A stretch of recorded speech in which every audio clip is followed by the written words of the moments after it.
My dear students, today we are going to start with the romantic poetry.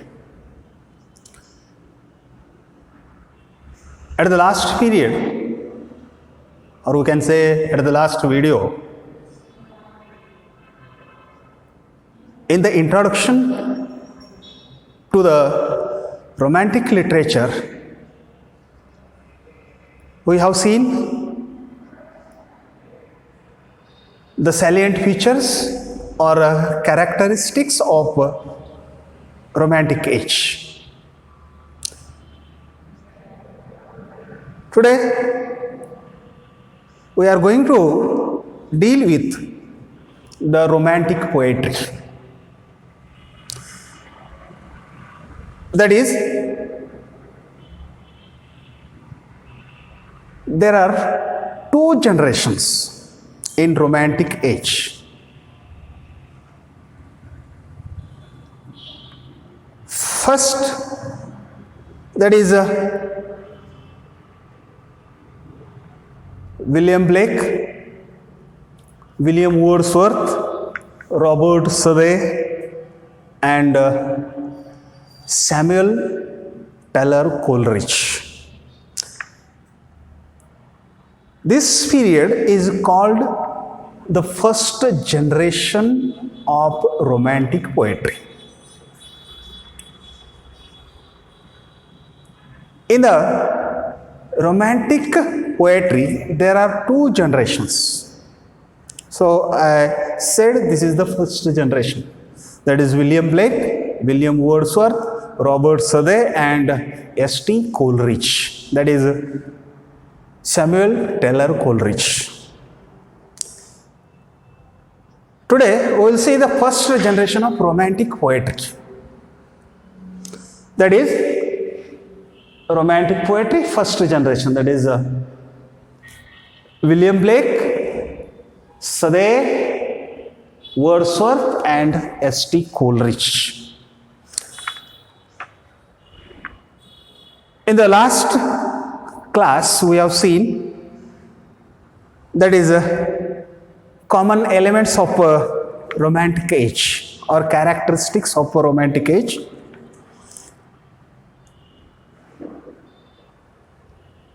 So, we can say that in the romantic poetry, there are two generations. One is, that is William Blake, William Wordsworth, and S.T. Coleridge.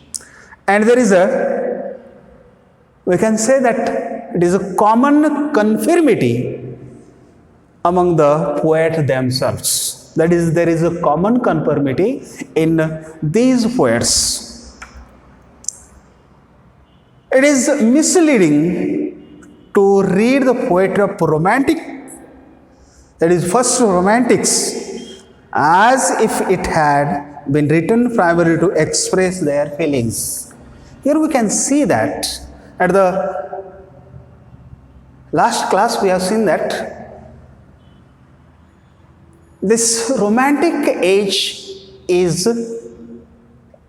concerned to emotions and feelings, individuality. And so we can say that is these romantics who written the poetry primarily to express their feelings. That is, here the importance is given to the feelings. Their concern was rather to change the intellectual climate of the age. In the classical age, we have seen the classical literature belongs to the intellectual age. And here in the romantic age, we can see that these poets, that is romantic poets, who wanted to change the intellectual climate.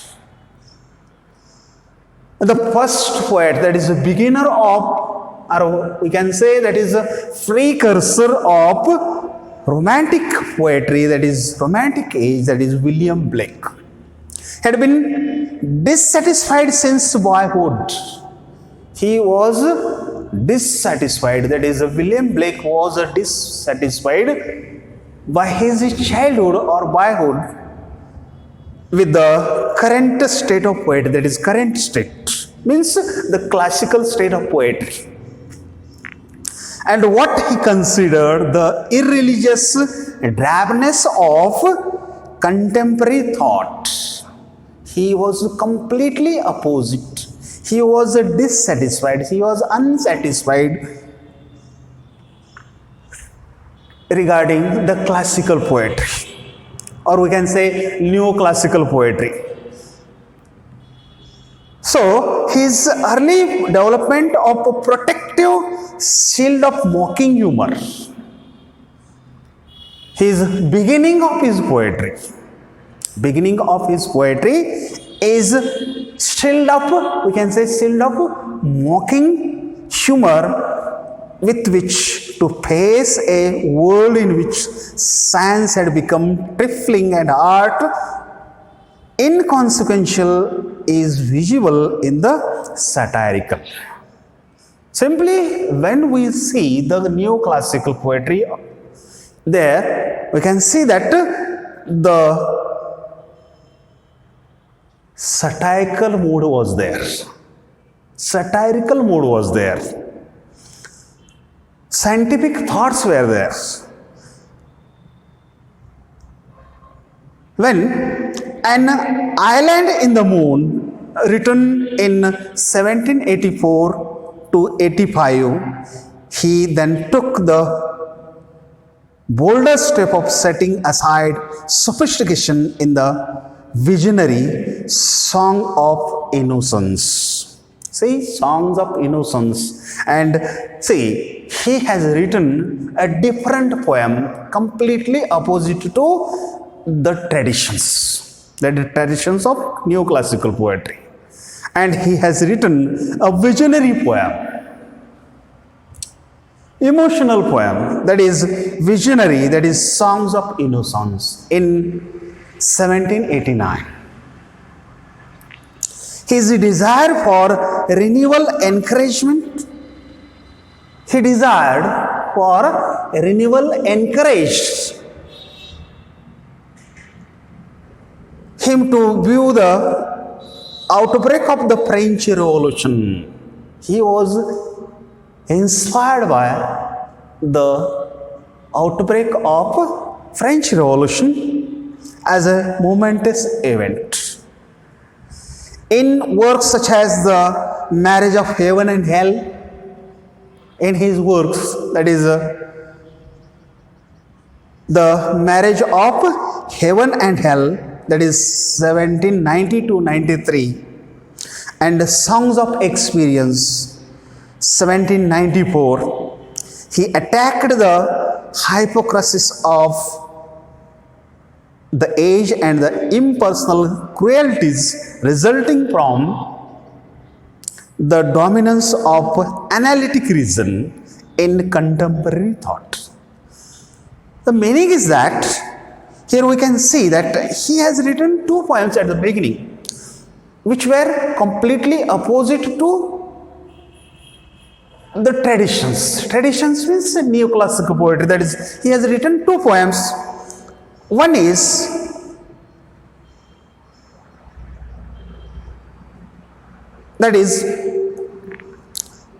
the Marriage of Heaven and Hell, and second one is Songs of Innocence.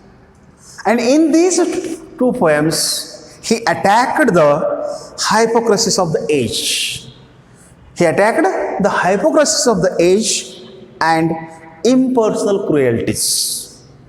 And these two poems resulted in from the dominance of analytic reason in contemporary thought. He is, in these two poems, he completely opposed to the contemporary thoughts, as it became clear that the ideas of the revolution. And here we can see in his two poetries or two poems, we can see the ideas of revolution were not likely to be realized in his time, but these ideas of revolution were not realized in his time. Here we can mention that William Blake's period, or Blake was a precursor or beginner of the Romantic Age. We can say he is a pre-romantic. We can say he is pre-romantic. So, his thoughts in his poetry not realized by his time. He renewed his efforts to revise his contemporaries, and he tried to revise his contemporaries' view of the universe and to construct a new mythology. And he tried to construct a new mythology. He wanted to bring the mythical thoughts centered not in the God of the Bible. He don't want to show about the Bible in the God of the Bible, but in reason, a repressive figure of reason. He completely opposed to the repressive figure of reason, reason and law, whom he believed to be the deity actually worshipped by his contemporaries. Blake developed these ideas in the visionary narratives of Milton. That is, William Blake inspired by the thoughts of John Milton, visionary thoughts of John Milton.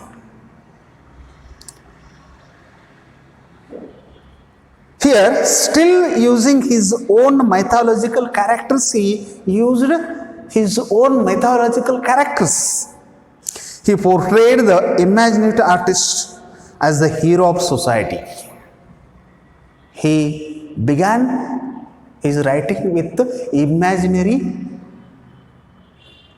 artist as the hero of society and suggested the possibility of redemption from the fallen condition. After William Blake, we can see the most important two poets, that is William Wordsworth and Samuel Taylor Coleridge, were also exploring in this time. They were exploring the implications of French Revolution.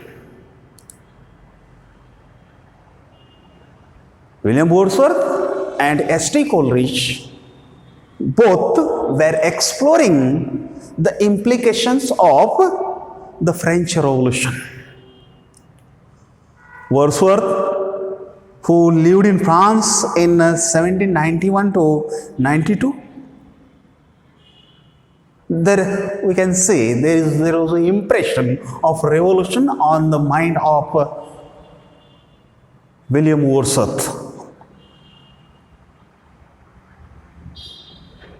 That is William Wordsworth, who lived in France in 1791 to 92 and fathered an illegitimate child there. And here also we can see that is he became the father of an illegitimate child. Was distressed when soon after his return Britain declared war on the Republic, and when he returned to Britain declared war of the public, dividing his allegiance. For the rest of his career, he was to brood on those events, trying to develop a view of humanity And see here, we can see that for the rest of his career, in his whole life, he tried to develop a view of humanity. He always tried to develop the thought of humanity that would be faithful to his twin sense of the pathos of individual human. And he developed his thoughts regarding the pathos of individual human fates and the unrealized potentialities in humanity as a whole. And he tried to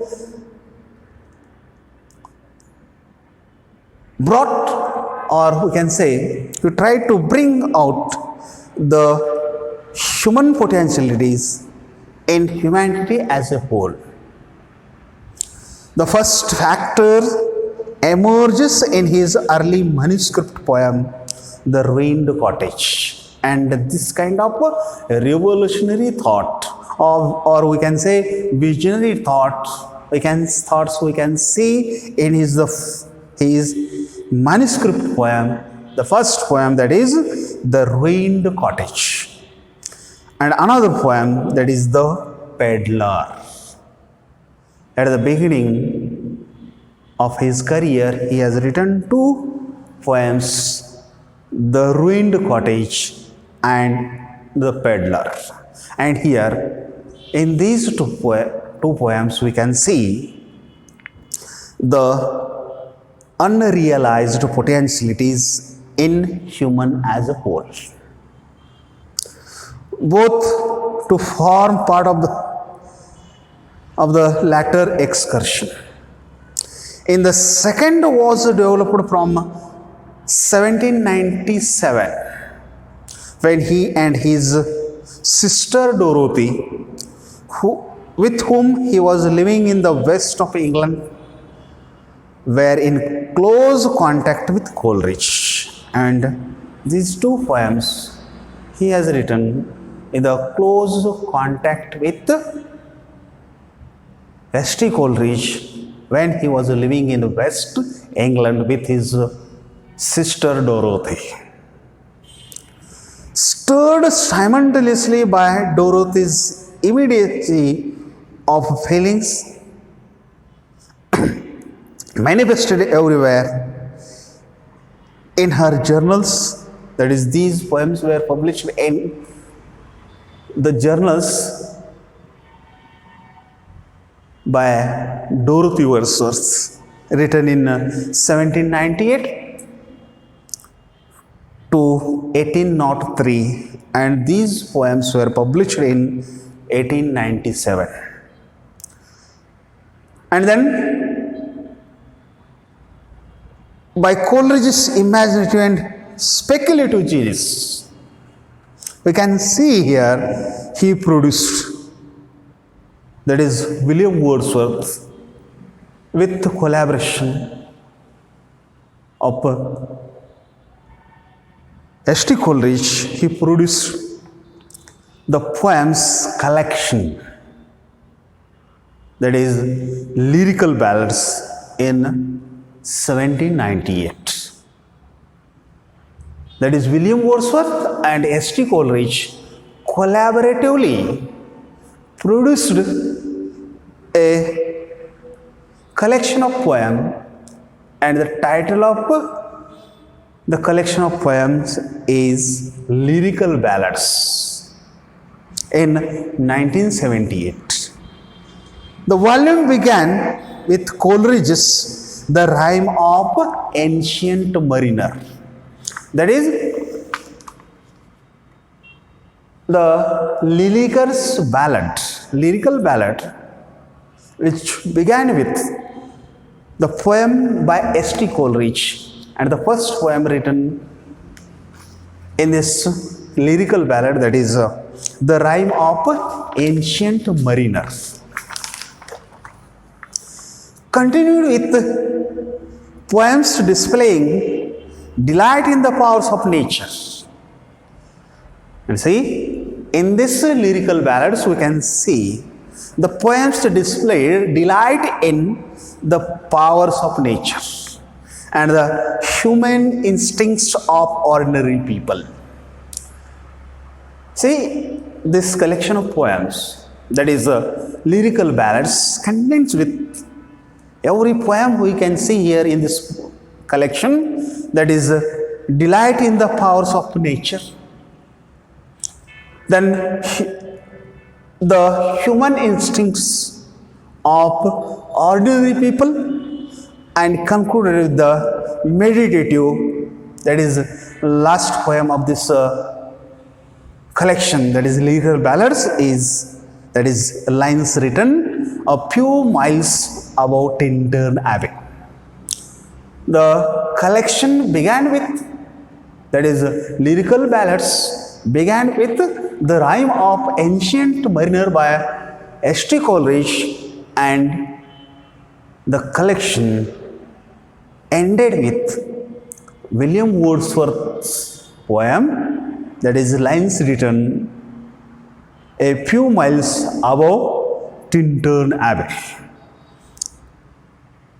That is, in these poems, Wordsworth's attempt to set out his mature faith.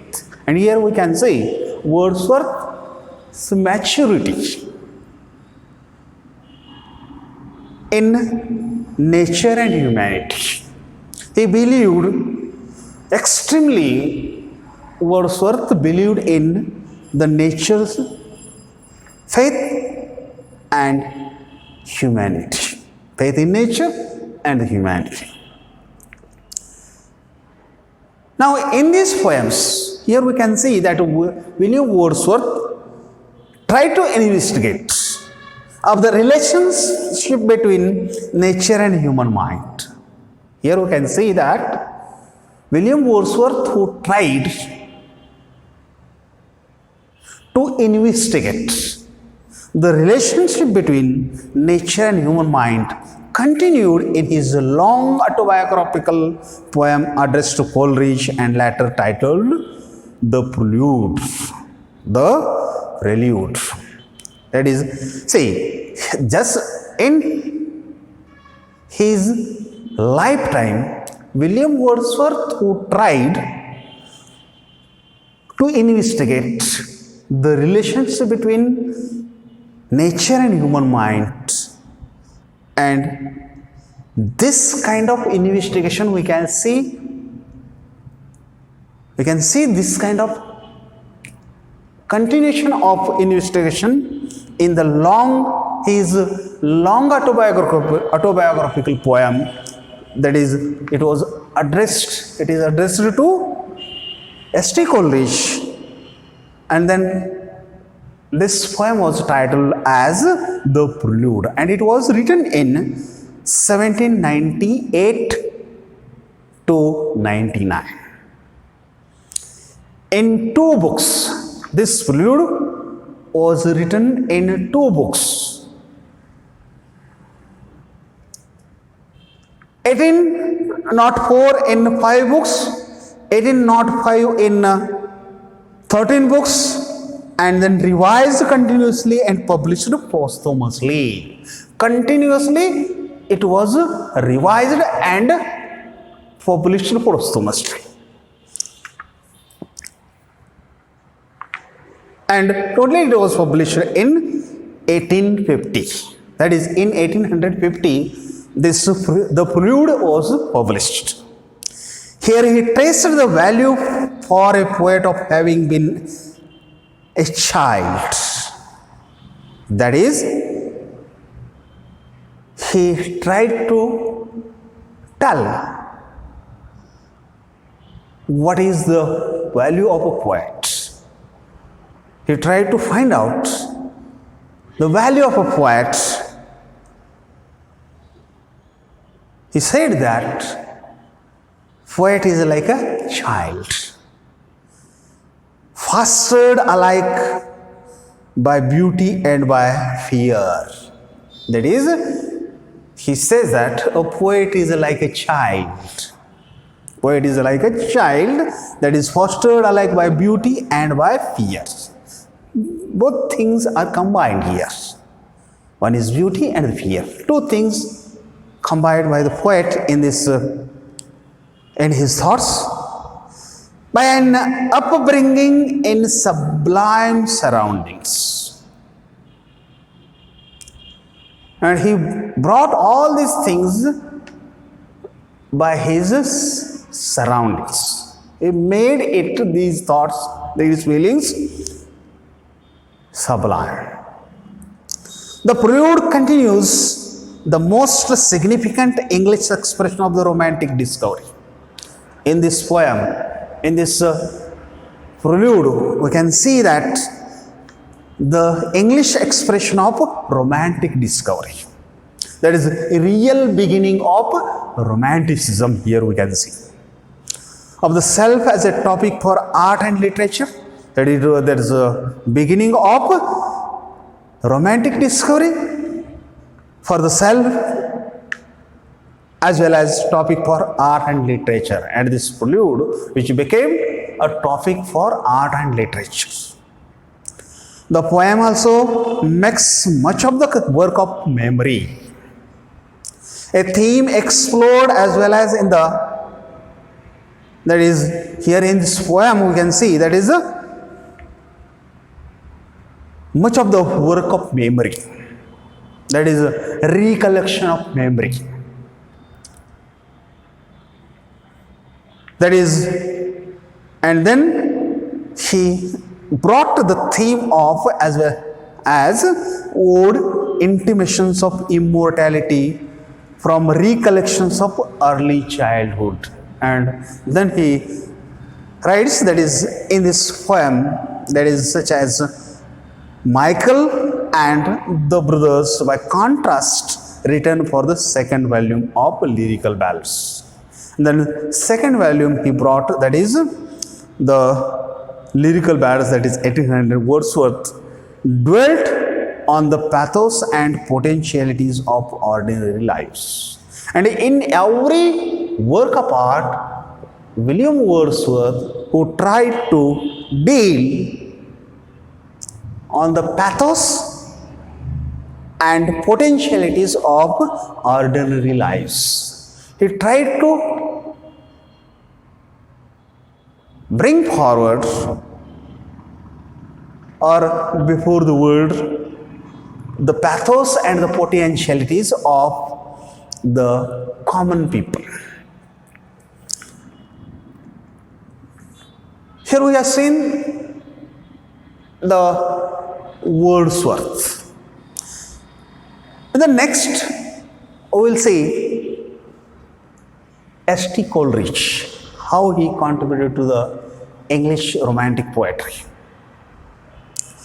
Here, Coleridge's poetic development during these years paralleled Wordsworth. That is, parallelly,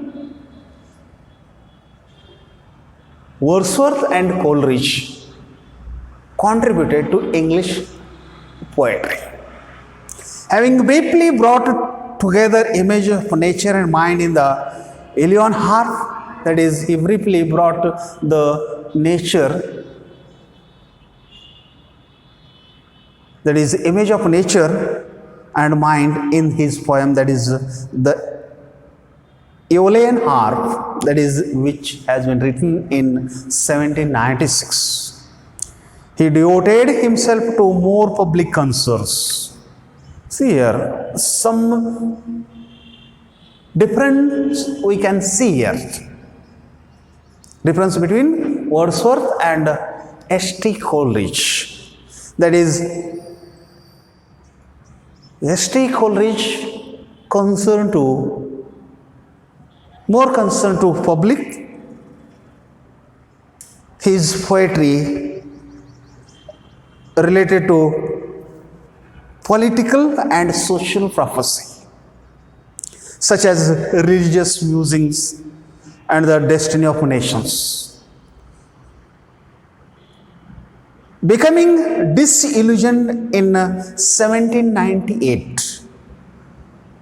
In 1798, he became disillusioned with his earlier politics. However, and encouraged by Wordsworth, then he was encouraged by Wordsworth, he turned back to the relationship between nature and the human mind. First, his poetry was concerned to political or social purposes, concerned to social and political things. But when he came into the contact with Wordsworth, he turned his poetry or turned his relationship with nature and the human mind.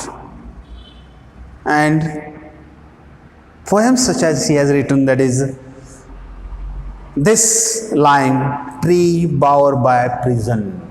This line,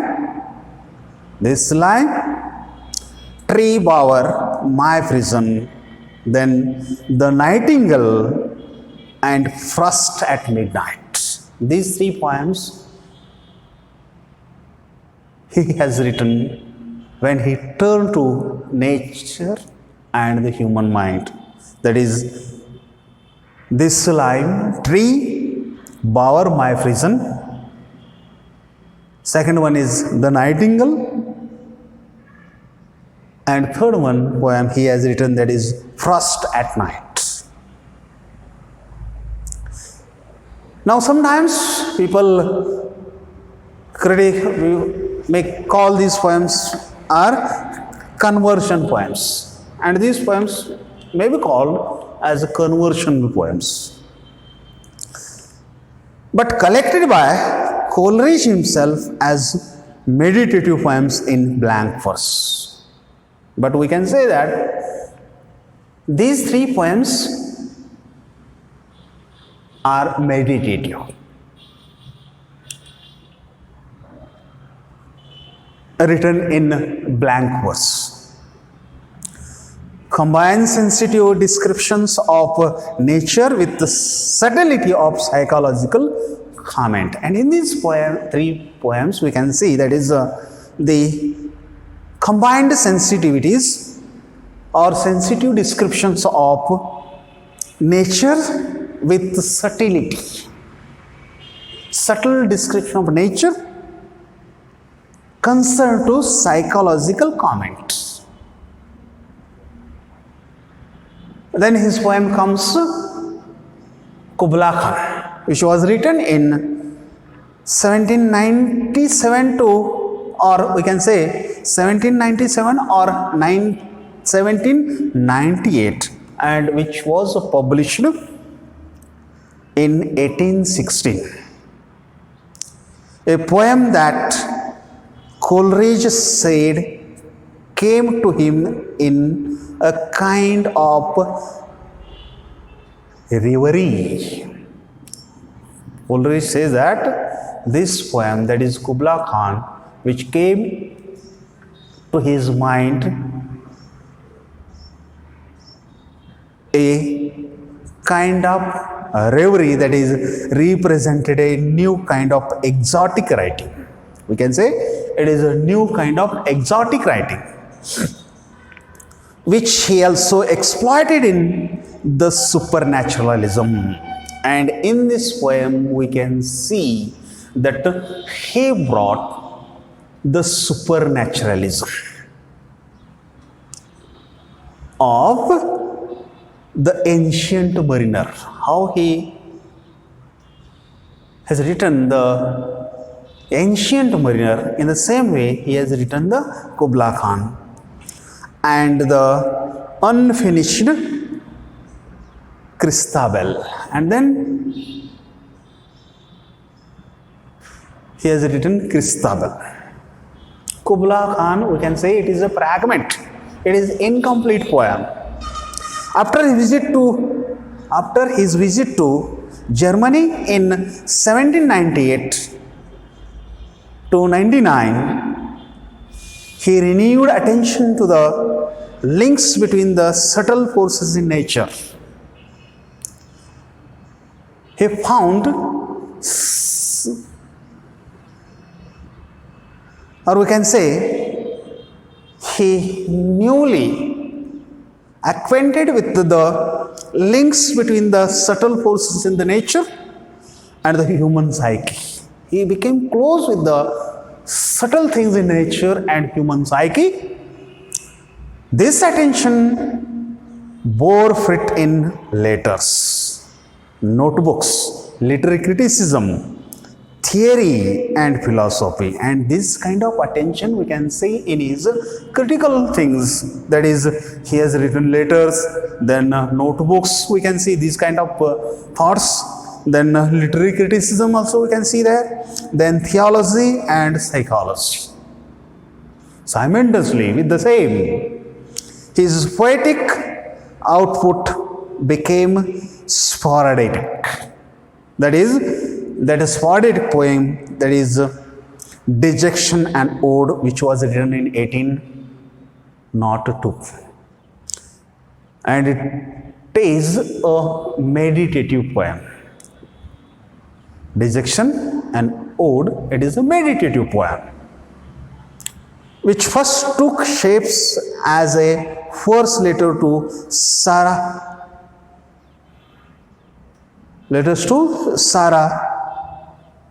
Hutchinson, Wordsworth's sister-in-law. And here in these letters, he has the first letter he has written to Sarah Hutchinson, who was a Wordsworth's sister-in-law. Memorably describes the suspension of his shaping spirit of imagination. And he here confesses in these letters that he was in suspension of his shaping spirit of imagination. In these times he was in suspension, that clearly he was not getting the spirit of imagination. Friends, here we will stop, and the remaining part of this romantic poetry will start with the next class. Thank you, one and all.